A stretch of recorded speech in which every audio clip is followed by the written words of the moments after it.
This is my 2016 Subaru WRX. I've owned it for 6 years and I've put about 50,000 miles on it. I'm going to tell you what ownership of a VA WRX is like so you know what to expect and what you're getting yourself into if you're looking to get one of these. The good, the bad, things to look out for, and any issues to expect. Let me know down in the comments what your experience has been like if you own one. Would you do it all again? So I have a limited model here. For 2016, this included leather seats, the sunroof, LED headlights with black housing, and fog lights. Optional was push to start and the Harman Kardon stereo system. Pretty basic, there's a lot more options now when you get the limited. Overall, my experience has been pretty great with this car. I love this thing. I haven't had any major issues. Mechanically, the car has been perfect, knock on wood.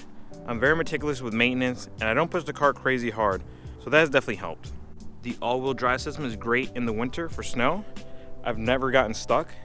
Just make sure you put on some winter tires or some good all seasons, because the stock wheels are summer performance tires and they suck in cold weather.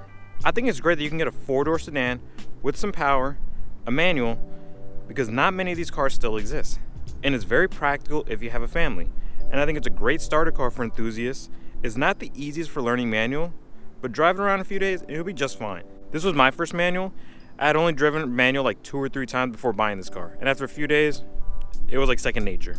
Fuel mileage is pretty decent for what the car is, and I'm actually averaging about 25.8, almost 26 miles per gallon. And when I'm cruising on the highway, I can get into the mid-30s no problem. In terms of problems that I had to get fixed, the only thing was the AC compressor, which seized at around 34,000 miles. This is a known issue on WRXs from 2015 to 2017. The later models have an updated compressor that's supposed to be better. I had to go back and forth with Subaru of America a bit, but they finally agreed to cover the repair under warranty since I had less than 36,000 miles on the car. That was like 3 years ago now. The compressor makes a noise when it kicks on, but it still works just fine.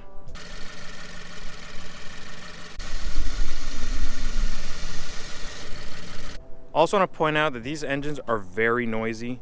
The lifters are loud and you'll hear a lot of ticking. That is perfectly normal. It is not rod knock and your engine is not going to blow up. Look up engine knock and you will see that it sounds different and a lot more jarring.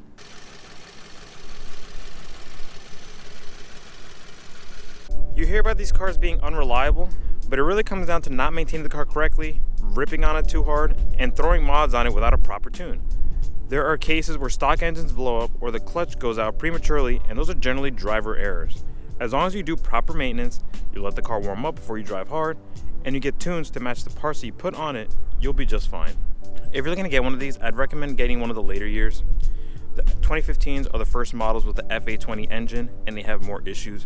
The 2016s and 2017s are better, but honestly, the facelifted 2018 Plus models are the ones to go with. Interior wise, they all look the same, minus the 2015 with the basic stereo.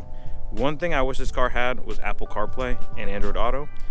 That only comes with the 2019 Plus models though. Interior wise, I think the car's aged pretty well. I haven't had any issue. The leather seats look fine, just some wear here on the driver's side. I actually prefer the look of the STI and the later model WRX seats. They have more red and I think it just looks better. Honestly, my main concern with the interior has to do with the speakers. The stock speakers suck. The Harman Kardon system is a lot better. It sounds nicer. When my volume is above 28, the speakers in the rear will actually start rattling, so that makes it kind of annoying. Besides that, everything else is fine. I mean, I do have some rattles, which is typical Subaru. Like my third brake light, it does rattle a little bit when I go over bumps. And then I think the wiring up near the dome light, like in here, I think something got loose because every time I hit a bump, it sounds like some rocks. So I'm assuming there's probably a clip that just like popped out of place or broke, and now it's just kind of like rattling around inside. My car has also developed a squeaky clutch pedal and throwout bearing, which is common with these cars. I only hear it when the car is cold though. Once it's warmed up, the sound goes away. So if you get this, that doesn't necessarily mean that your clutch is going to explode, but just keep an eye on it. If the sound gets worse and worse and your clutch starts to feel weird, then take it in to get it inspected and replaced if needed. I believe there's a service bulletin for the throwout bearing and clutch fork. So if you don't have 36,000 miles or if you have an extended warranty, you might be able to get Subaru to do it for free. I still have all the original transmission components. The shop I used to tune my car took a look at it and they said the clutch still felt fine, and if the noise goes away after the car warms up, then they said it's nothing to really be concerned about. Another common issue with these cars stock is the Rev Hang on the stock tune. So when shifting from first to second, that's where you feel it the most. Basically, the revs will like hang for a while before they start dropping. So what you need to do is you either hold the clutch a little longer and then wait before shifting, or just throw it into second and the car is going to feel very jerky. The OTS tunes on Cobb's Access Port, so the Stage 1 and Stage 1 Plus tunes, pretty much eliminate most of the rev hang. Or if you get an E-tune or Pro tune, then you could basically eliminate the rev hang. And it's only in first to second. Once you get to third, fourth, fifth, you don't really feel it. Being a sports car, this car has a lot more frequent maintenance intervals that you need to keep an eye on. So for example, the trans and diff fluid should be changed out every 30,000 miles. The brake and clutch fluid every 30,000 miles. The spark plugs every 60,000 miles. And you should get your intake valves walnut blasted every 60,000 miles as well. I also do oil changes every 3,500 miles. If the car is stock, then 4,000 to 5,000 miles is fine for the oil changes. I wouldn't really push it past this though. The regular Subaru oil is perfectly fine for these cars. That's what I use and that's what my tuner recommends as well. And then since the car is direct injected, that means that gas is sprayed directly into the cylinder chamber, meaning the valves will build up carbon deposits. So I've had to catch cans. I have one here, and then I have another one down there. So I use these to help collect some of the oil vapor that gets recirculated into the intake system, and that's to help keep the intake valves cleaner. And then I'll show on the screen what my intake valves looked like at 62,000 miles when I finally got them walnut blasted. The car had already been tuned for 2 years at this point, and actually they didn't look that bad. But my tuner says that he's seen all types of things. He's seen people with extremely dirty valves with less mileage and people with clean valves with higher mileage. So every car is going to be a little bit different. But for peace of mind, you know, I think catch cans or an AOS is a good option. It can't hurt. And then being a boxer engine, the spark plugs are kind of pain in the ass to change on these cars. The passenger side ones are not that bad, but the driver side ones, there's like almost no clearance. Like you have very little space down there to get a socket.